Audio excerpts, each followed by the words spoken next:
नमस्कार दोस्तों, आप देख रहे हैं राजस्थान राज्य की सबसे विशाल गणेश प्रतिमाओं से गणेश जी की प्रतिमा। और इस प्रतिमा के सामने है इनके वाहन मूषक राज थोड़े खंडित अवस्था में, और सामने की तरफ है एक विशाल पुराना खंडर रूप में बदला हुआ एक मंदिर, सामने की तरफ कुछ छतरियाँ और पास में ही एक विशाल शिवलिंग। इस समस्त मंदिर की जानकारी हम आपको आज की इस वीडियो में देंगे, तो बने रहिए वीडियो में अंत तक हमारे साथ और लाइक और सब्सक्राइब कर दीजिए। तो इस जगह पर पहुंचने के लिए आपको राजस्थान के 12 जिले में पहुंचना होगा, और 12 जिले से आपको बस पकड़कर पहुंचना है छिपावड़ो तहसील। छिपावड़ो तहसील से लगभग 25 किलोमीटर दूर परवन की तट पर स्थित है कांतापुरी नगरी। कांतापुरी प्राचीन इतिहास में इसे जाना जाता था, वर्तमान में से काकोनी धाम के नाम से जाना जाता है।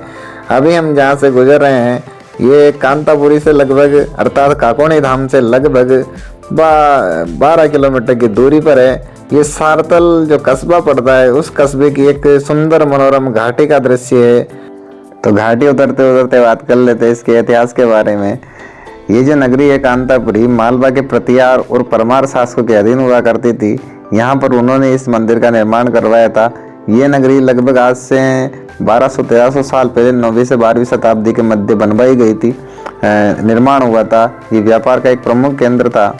अच्छा, यहाँ पर जब पूरा प्राचीन जो चीज़ें मिली है उन चीज़ों को कोटा के राजकीय संग्रहालय, झालावाड़ के संग्रहालय, जयपुर के छोटी चौपड़ स्थित मेट्रो संग्रहालय में यहाँ की सुंदर मनोरम जो दर्शनीय जो चीज़ें थी, मूर्तियाँ थी, उनको वहाँ पर रखवाया गया है। वो वहाँ पर अभी भी वैसी की वैसी ही रखी गई है। लेकिन कुछ चीज़ें अभी भी काकोनी धाम में वैसी की वैसी हैं। तो उन्हीं के दर्शन करने के लिए अपन निकल पड़ते हैं सीधा काकोनी धाम की तरफ, और यहाँ से चलेंगे फुल स्पीड में।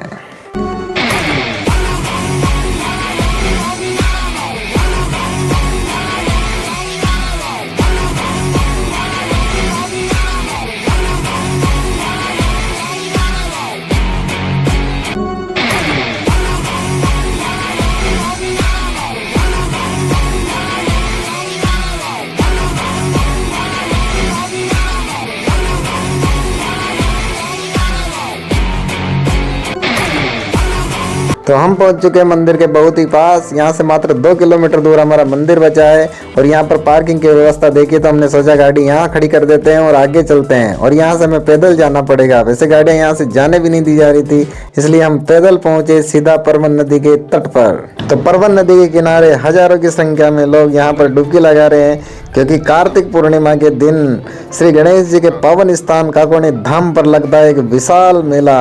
और यहाँ पर हजारों की संख्या में श्रद्धालु आकर माता परवन में स्नान करते हैं और अपने कार्तिक स्नान की परंपरा को पूर्ण यहाँ से करते हैं।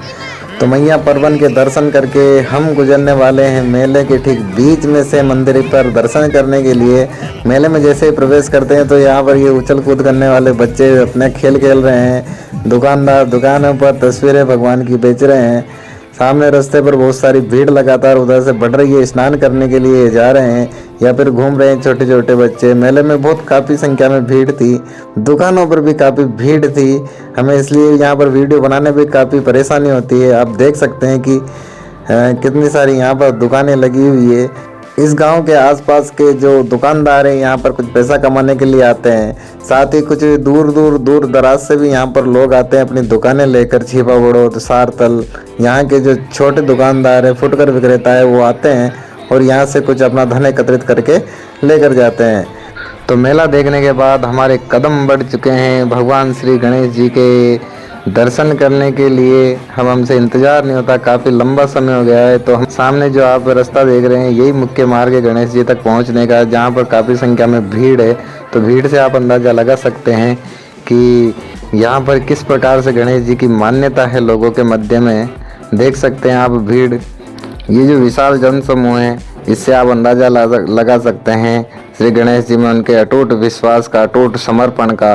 एक प्राचीन मंदिर के प्रति कितना इनका समर्पण है, कितना इनका भाव है, इसका अंदाजा इस भीड़ को देखकर लगाया जा सकता है। अच्छा, यहाँ पर एक मान्यता के अनुसार जो ग्रामीण मानते हैं, ये जो जनश्रुतियों में फैली हुई एक मान्यता है इस क्षेत्र की, इस मंदिर की विशेषता है ऐसा कहा जाता है कि यहाँ पर एक राजकुमारी का विवाह चल रहा था, तो उस राजकुमारी से विवाह करने के लिए यहाँ पर काफ़ी संख्या में राजकुमार और राजा एकत्रित हो गए। एक साथ कई बारातें यहाँ पर आ गई और वो बारातें राजकुमारी से शादी करने के लिए, विवाह करने के लिए आपस में लड़ने लगी।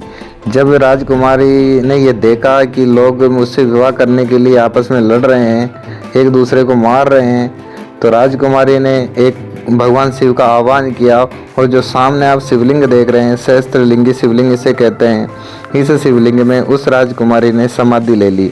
और ऐसा कहा जाता है कि इस जो शिवलिंग है, इस शिवलिंग में एक दरार है, उस दरार, वो जो दरार आई है, वो दरार राजकुमारी की समाधि लेने की वजह से इस शिवलिंग में आई है। तथा यहाँ पर जैन धर्म के मंदिर थे, वैष्णव संप्रदाय के मंदिर थे, शिव मंदिर थे। और आप सामने ये जो बड़ा सा एक मंदिर सा जो नज़र आकृति आ रही है, ये एक वैष्णव मंदिर था, उस पर कलाकृतियाँ भी आप देख सकते हैं। ये सब मंदिर के ढांचे हैं। और जो सामने की तरफ आपको एक आकृति जो नज़र आ रही होगी, एक जो ढांचा नज़र आ रहा होगा, इस ढांचे को कहते हैं श्रृंगार चमरी। श्रृंगार चमरी वह स्थान होता है जहाँ पर शादी ब्याह के कार्य संपन्न कराए जाते हैं। फेरों का जो प्रोग्राम है यहीं पर संपन्न हुआ करता था पुराने टाइम पर। यानी राजा महाराजाओं के समय जो प्रतिहार और परमार वंश के जो राजा थे, इस मंदिर पर आकर, इस जगह पर आकर यहाँ पर अपने जो शादी ब्याह के कार्य हुआ करते थे वो इस श्रृंगार चमरी में संपन्न करवाते थे। तथा परवन नदी के दूसरी तरफ जूम करने पर आप देख पाएंगे एक विशेष मंदिर जिसे कहा जाता है भीमगढ़ माता जी का मंदिर, जो कि परवन नदी के दूसरे तट पर है। एक तट पर काकोनी धाम अर्थात गणेश जी का मंदिर और दूसरी तरफ भीमगढ़ माता जी का मंदिर। ये मंदिर भी एक विशेष मंदिर है, उसी समय का मंदिर है, प्राचीन मंदिर है। तो जैसा कि हमने कहा था कि हम आपको बताएंगे मूषक राज जी के बारे में, तो बताना क्या है देख लीजिए। मूषक राज जी की चारों तरफ इतनी भीड़ क्यों है? मूषक राज जी के ऊपर आम जनमानस, चाहे बुजुर्ग हो, बच्चे हो, सब उनके ऊपर लेटकर अपने कमर के दर्द से छुटकारा पाने का प्रयास कर रहे हैं। ऐसी मान्यता है लोगों के बीच कि इनके ऊपर लेटने से कमर के दर्द से छुटकारा मिलता है। तो इसी समय देखने को मिली हमें एक अनोखी साधना। एक श्रद्धालु उल्टे पैरों काकोनी धाम के चारों तरफ चक्कर लगा रहे थे। यह उनकी साधना का शायद कोई नियम होगा, हमने जानने का प्रयास नहीं किया तो, लेकिन इस प्रकार के ब्लॉग हम आपको लगातार दिखाते रहेंगे। तो बने रहिए हमारे साथ और लाइक और सब्सक्राइब कर दीजिए।